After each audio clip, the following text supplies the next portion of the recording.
America অবাধ এবং সুষ্ঠু নির্বাচনের চাপ দিচ্ছে, যে কোনো কারণে হোক, তার নিজের স্বার্থে হলে চাপ দিচ্ছে। বাংলাদেশে অবাধ এবং সুষ্ঠু নির্বাচন করার জন্য আমেরিকা কার্যকরভাবে আপনার ইনভলভ থাকবে। প্রক্রিয়া কার্যকর শব্দটা আমার মনে আছে, কার্যকরভাবে ইনভলভ থাকবে। প্রফেসর আসিফ নজরুলের কাছে জানতে চাইবো যে মার্কিন এই প্রতিনিধি দলের এই সফর নিয়ে আপনার কি প্রত্যাশা ছিল বা কোনো প্রত্যাশা তৈরি হয়েছিল কিনা, সেই প্রত্যাশা মিটেছে কিনা, বা আপনি তাদের কাছ থেকে যা আশা করেছিলেন সেরকম কোনো কিছু দেখতে পেয়েছেন কিনা প্রফেসর আসিফ নজরুল? অত্যন্ত উচ্চ পর্যায়ের সফর, হ্যাঁ, এখন অত্যন্ত উচ্চ পর্যায়ের সফর তো কোনো কারণ ছাড়া ঘটবে না। নিশ্চয়ই কোনো না কোনো মেসেজ গভর্নমেন্টকে দিতে আসছে, সেটা চাপ দিতে হোক বা মেসেজ দিতে হোক বা কোনো আন্ডারস্ট্যান্ডিং এ পৌঁছাতে হোক, যে কোনো কারণে হোক। এত বড় পর্যায়ে দুজন কর্মকর্তা এত দূর থেকে এমনি খামাখাতো ছুটে আসবেন না। এখন ওনাদের মধ্যে কি আলাপ হয়েছে, ওনাদের মধ্যে দূরত্ব কমেছে কিনা, সেটা আসলে আমরা সরকারের যারা মুখপাত্র আছেন তাদের বক্তব্য বুঝতে পারবো না। কারণ আপনি লক্ষ্য করে দেখবেন সরকারের যারা মুখপাত্র আছেন তারা জনগণের কাছে যে সমস্ত তথ্য দেন অনেক সময় দেখা যায় সেগুলো সত্যি হয় না। আপনাকে অনেকগুলা ঘটনা আছে, আমি রেডি থাকলে আপনাকে বলতে পারতাম যে ওরা একরকম বলে, পরে দেখা যায় আসলে অন্য পক্ষ থেকে জানা যায় ঘটনাটা ওইভাবে ঘটে নাই। তো ওনারা বলেছে দূরত্ব কিছুটা কমেছে, এটাতে আমি মনে করি না কোনো কিছু প্রমাণ বা অপ্রমাণ হলো। আসলে কি আলাপ হয়েছে এটা যারা আমেরিকা বা ইউরোপের পরবর্তী কর্মকাণ্ড থেকে বোঝা যাবে।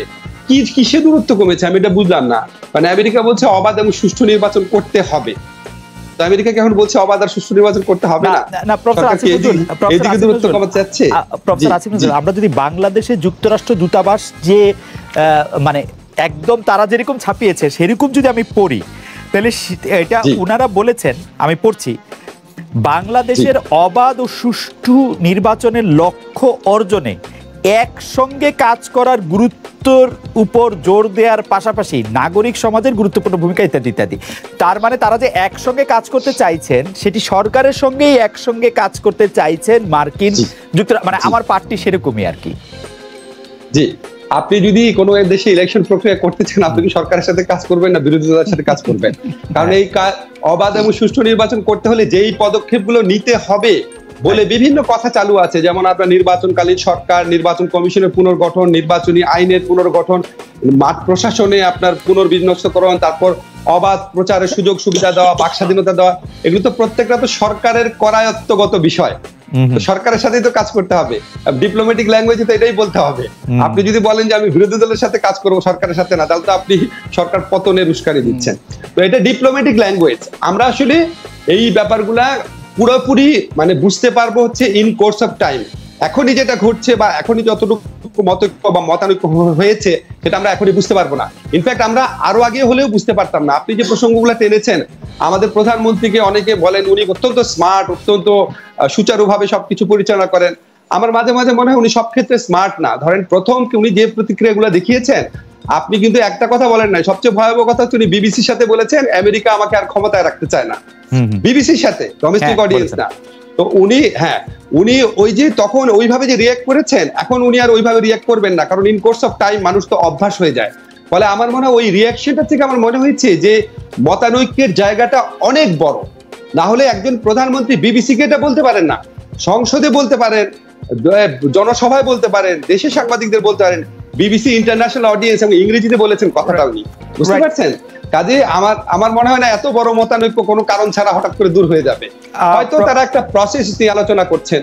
প্রফেসর আসিফ নজরুল, আমি যদি আবার প্রথম প্রশ্নতে ফিরে আসি, আপনি বলছিলেন যে আপনার কোনো প্রত্যাশা তৈরি হয় নাই, কিন্তু আপনি একদম অঙ্ক কষে বলছেন যে যে মতানৈক্য ছিল সেই মতানৈক্য আছে এবং আপনি বুঝতে পারছেন যে সেই মতানৈক্য তো মানে দূর হয় নাই।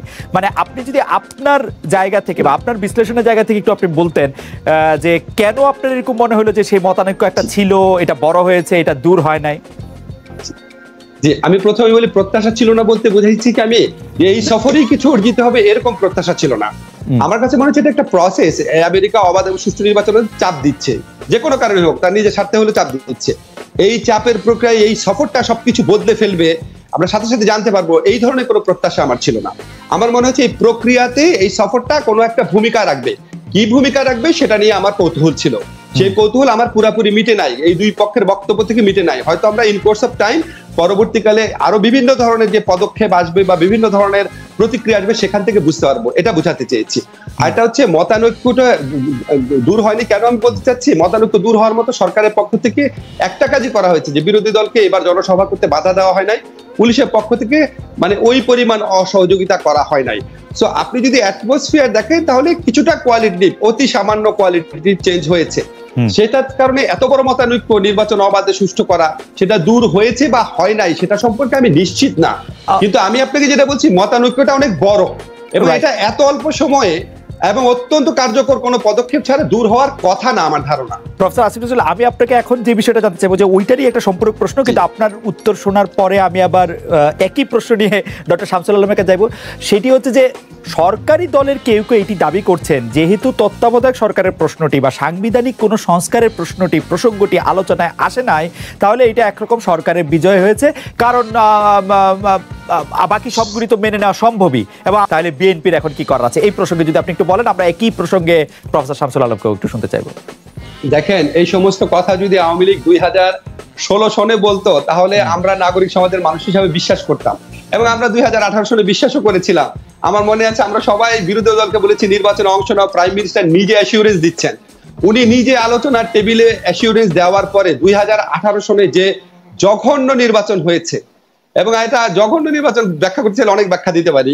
এখানে আপনার বিবিসির ফুটেজটা আপনার মনে আছে, আপনার টিআইবি রিপোর্ট মনে আছে, সুজনের অ্যানালাইসিস মনে আছে, সরকারের মন্ত্রীদের বক্তব্য মনে আছে আপনার, এবং আপনার এই যে সরকারের যে সহযোগী রাশেদ খান মেনন, তারপর আপনার ওই যে দিলীপ বড়ুয়া, তারপর শেখ শহীদুল ইসলাম, তারপর জাতীয় পার্টির মুজিবুল হক, তাদের বিভিন্ন বক্তব্য মনে আছে আপনার, মাহবুব তালুকদারের বই মনে আছে আপনার। তো এত বড় একটা ধোঁকাবাজির পর, আমি বলবো এটা ধোঁকাবাজি, যে আমরা নিজেরাও কনভিন্স হয়েছিলাম যে সরকারের পক্ষ থেকে অন্তত গ্রহণযোগ্য মাত্রায় কারচুপি করলেও মোটামুটি নিরপেক্ষ করবে, কিন্তু বাংলাদেশের ইতিহাসে এর চেয়ে বাজে নির্বাচন হয়নি। আমি একদম অনেস্টলি আমার অন্তরের অন্তঃস্থল থেকে বিশ্বাস থেকে বলছি, কোন রকম চালাকি বা অতিশয়োক্তি করে না। এখন আপনি বলতে পারেন একটু ছোট্ট করে 2 পয়সা দিব নাকি এইটা বলার জন্য যে মানে মাহির টু পেন্সেস, যে এখানে আসলে বিএনপির দায়টাও কি একটু যে বলা হয়, এটাও কি আপনি বিশ্লেষণ করবেন? 3 জন একাধিক প্রার্থী দেওয়া, ইলেকশনে না থাকা, পালিয়ে যাওয়া, মানে ভোটের এজেন্টদের কেউ মাঠে না থাকা, অনেক কিছু আছে। হ্যাঁ, অনেক কিছু আছে। আপনি বলছেন যে ধোঁকাবাজির নির্বাচন, এইখান থেকে বলছেন। এটা কিছু তো বিএনপির দায়িত্ব আছে, কিছু সবারই দায়িত্ব কিছু না কিছু থাকে। মূল দায়িত্ব, প্রধান দায়িত্ব হচ্ছে সরকারের। এখন এইভাবে 2018 সালে ইলেকশন করার পর সরকার বলবে অবাধ ও সুষ্ঠু নির্বাচন, এটা কেউ বিশ্বাস করবে? আমি নিজে কখনোই বিশ্বাস করব না, এবং খালেদ আপনিও জানেন, আপনিও বিশ্বাস করবেন না। বিএনপি থাকলে এই অবস্থাতে বিএনপির পক্ষেও কঠিন হতো এই অবস্থায় থাকলে। হ্যাঁ, এখন সমস্যা হয়ে দাঁড়িয়েছে কি, ধরেন আমেরিকা কি প্রথম থেকে শেষ পর্যন্ত একবারও বলেছে যে তত্ত্বাবধায়ক সরকার দিতে হবে? কখনো তো বলে নাই, বলেছে অবাধ ও সুষ্ঠু। এখন অবাধ ও সুষ্ঠু নির্বাচন কিভাবে পরিচালনা করা সম্ভব সেটা আমেরিকা তো অবজেক্টিভস এর কথা বলেছে, প্রসেসের কথা বলে নাই। প্রফেসর আসিফ নজরুল, আমরা আবার আসবো আপনার কাছে, শুধু আপনি একটা লাইন এই পর্যায়ে একটু পরিষ্কার করে রাখবেন যে এই অবস্থায় সুষ্ঠু নির্বাচন আওয়ামী লীগ দিতে পারবে না এবং বিএনপি থাকলেও পারতো না, এটা কি একটু ইলাবোরেট করবেন কিনা 2 লাইন নিয়ে?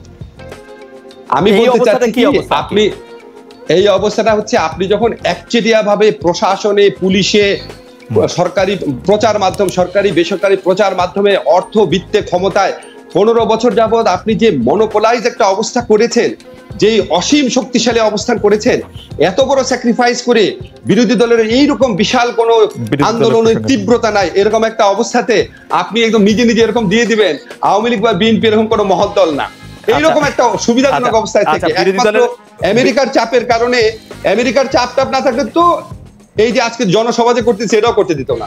বিরোধী দলের আন্দোলনের তীব্রতা প্রসঙ্গে আসবো, মার্কিন যুক্তরাষ্ট্রের চাপ নিয়েও আমরা কথা বলবো। আমি প্রফেসর শামসুল আলমকে একই প্রশ্ন করতে চাই। মার্কিন যুক্তরাষ্ট্র বলছে যে অবাধ এবং সুষ্ঠু নির্বাচন করবে, সরকার পক্ষ থেকে বলা হচ্ছে যেহেতু তারা বলেছে যে সরকার পরিবর্তনের কথা বলে নেই, সুতরাং সরকার যেভাবে চায় সেভাবেই নির্বাচন হবে, অর্থাৎ একটি 2014 বা 2018 সালের মতো একটি নির্বাচন, এবং যেই নির্বাচনকে প্রফেসর আসিফ নজরুল বলছেন যে একটি মানে সবচেয়ে মানে ইতিহাসের সবচেয়ে খারাপ নির্বাচন, আমি যদি এক কথায় বলি।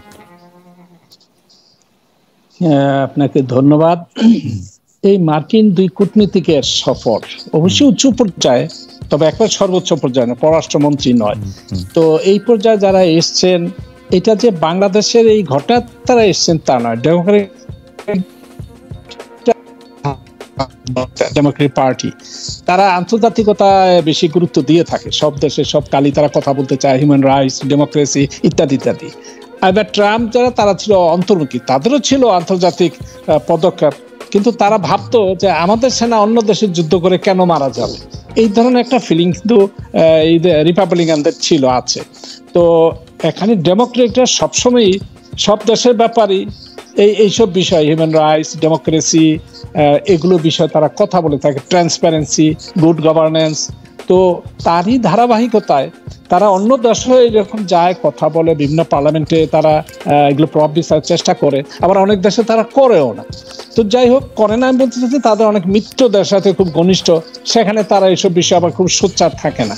তো যাই হোক, যে বিষয়টা আমি বলতে যাচ্ছি, দুজন কূটনীতিকের সফর অবশ্যই আমি মনে করি এটা বাংলাদেশের জন্য ভালো আসা যাওয়া, যদি মত পার্থক্য থেকেও থাকে বা হয়েও থাকবে, মানে প্রধানমন্ত্রী যখন কথা বলেন অনেক বাস্তব অভিজ্ঞতা, অনেক তিক্ত অভিজ্ঞতা তার ভেতরে রেখে তিনি কথা বলেন। তিনি কিন্তু একেবারেই না ভেবেচিন্তে কোনো কথা বলেন, এটা আমার কখনো মনে হয় না। অত্যন্ত তিনি ইনফর্ম থাকেন এবং অনেক বিষয়ে অনেক তিক্ততার সঙ্গে উনি নানান কথা, অনেক তিক্ত অভিজ্ঞতার ফলে অনেক কথা তিনি বলেন। তবু যখন মানে কূটনৈতিক পার্লে যখন হয়, আলাপ আলোচনা হয়, সেটি একটি ভিন্ন আনুষ্ঠানিক পর্যায়ে, রাজনৈতিক মাঠ, সংসদ, সাংবাদিক সম্মেলন, এভাবে আমরা সাধারণ নাগরিকের কথা বলে থাকি, আমরা কিন্তু অনেক গালমন্দ করে থাকি, সাম্রাজ্যবাদী, উপনিবেশবাদী ইত্যাদি ইত্যাদি। এটা আমাদের রাজনৈতিক ভাষার একটি অংশ। তো আমি যে কথাটা বলতে চাচ্ছি, এই সফরটাকে আমি ইতিবাচক মনে করি, যেহেতু এখন আন্তর্জাতিক নানান রকমের নতুন অভ্যুত্থান হচ্ছে, আমাদের ক্ষমতার বিন্যাস হচ্ছে নানা কারণে, নানা শক্তির অভ্যুত্থান হচ্ছে, চায়না, রাশিয়া। আমি একটু আমার প্রশ্নটা রিফ্রেশ করি।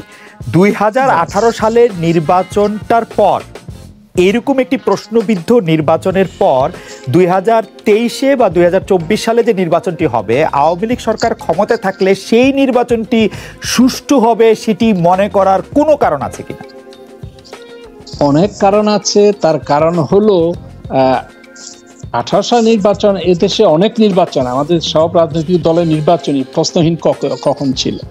86 সনের এরশাদ নির্বাচন প্রশ্নহীন ছিল, এবং যে কোনো সময়ে যে কোনো নির্বাচনী প্রশ্ন উঠেছে নানান পর্যায়ে, কম উঠেছে যে আমাদের দু একটা নির্বাচনের ডিগ্রি তো একই রকম, মানে মাস্টার্সে যে পড়ে সেও ছাত্র, ক্লাস 2 এর ও ছাত্র আর কি। হ্যাঁ, 96 এর নির্বাচন নিয়ে তো সকলেই জানেন, এটা পুনরাবৃত্তি করল। আপনার আসিফ নজরুল সাহেব জানেন এই 15 ফেব্রুয়ারি নির্বাচন এটা কি হয়েছিল, তার আগে জিয়া সাহেবের নির্বাচন কি হয়েছিল, হানা।